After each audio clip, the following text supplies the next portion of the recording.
Berkendaraan pada malam hari saat menempuh perjalanan jauh tentu akan menyenangkan. Selain menghindari ramainya lalu lintas, juga saat malam hari tak merasakan teriknya matahari seperti pada saat siang. Namun apa jadinya bila berkendaraan pada malam bukan kenyamanan didapat tetapi justru ketegangan yang selalu menyelimuti sepanjang perjalanan. Kisah ini adalah sebuah kejadian nyata yang seorang wartawan sebuah terbitan Jakarta yang bertugas di Palangkaraya, Kalteng. Dia mengaku mendapatkan pengalaman yang menurutnya horor dan tak pernah terlupakan seumur hidupnya saat harus berkendara. Menggunakan mobil pada malam hari di pedalaman tepatnya di Jalan Trans Kalimantan untuk kembali pulang dari Banjarmasin ke Palangkaraya. Ceritanya, saat perayaan Lebaran beberapa tahun lalu bersama suami dan seorang anaknya mudik ke Banjarmasin, Kalsel untuk melakukan ziarah kubur orang tuanya dan silaturahmi keluarga. Karena saat itu adalah hari raya, maka di rumah sang kakak, sejumlah makanan lezat terhidang, mulai ketupat, opor ayam, kering tempe dan tak ketinggalan jajan pasar. Mulai dari lemang, jajanan tradisional yang terbuat dari ketan dan untuk memasaknya dimasukkan ke dalam bambu.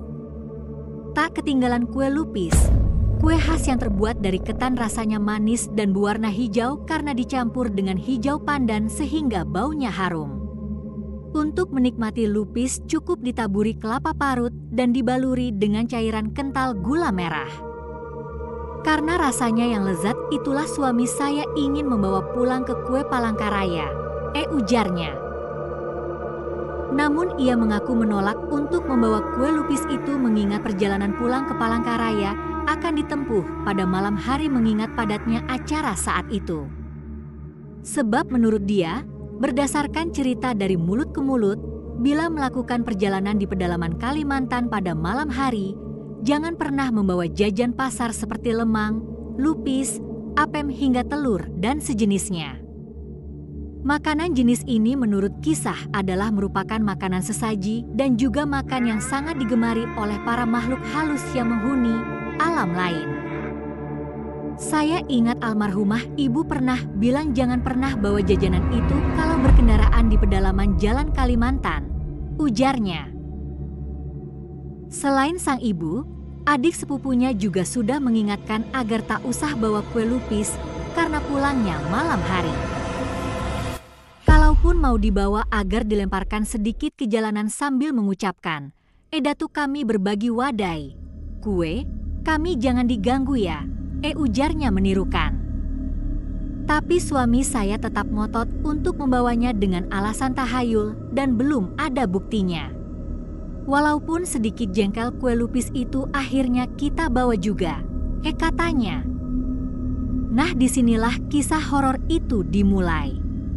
Ceritanya saat itu ketika maghrib ia dan keluarganya sudah memasuki sekitar jembatan Pulang Pisau, jembatan sepanjang hampir 500 meter di atas Sungai Kahayan. Tak membutuhkan waktu lama, wanita diberi kelebihan indera keenam untuk bisa melihat dunia lain mengaku saat menyetir dan memasuki jembatan. Ia merasa seperti ada orang yang menepuk lengannya sebanyak 2 kali. Ia pun menoleh ke sang suami. Tapi ternyata suaminya sedang mendengkur di bangku belakang.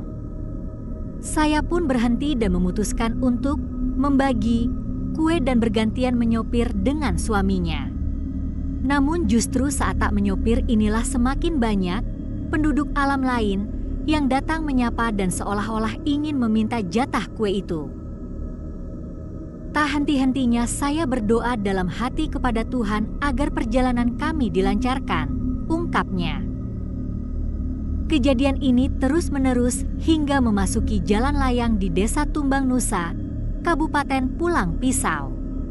Ia juga merasakan setelah sang suami gantian menyopir ternyata suaminya semakin ngebut dan saat ditegur suaminya mengatakan tidak ngebut. Karena takut terjadi apa-apa, hampir 1 jam perjalanan, kendali setir saya ambil alih, ujarnya. Kejadian horor yang silih berganti itu kata dia berlangsung hampir 2 jam selama perjalanan dari Kabupaten Pulang Pisau ke Palangkaraya. Dan saat masuk kota Palangkaraya barulah kondisi kembali normal.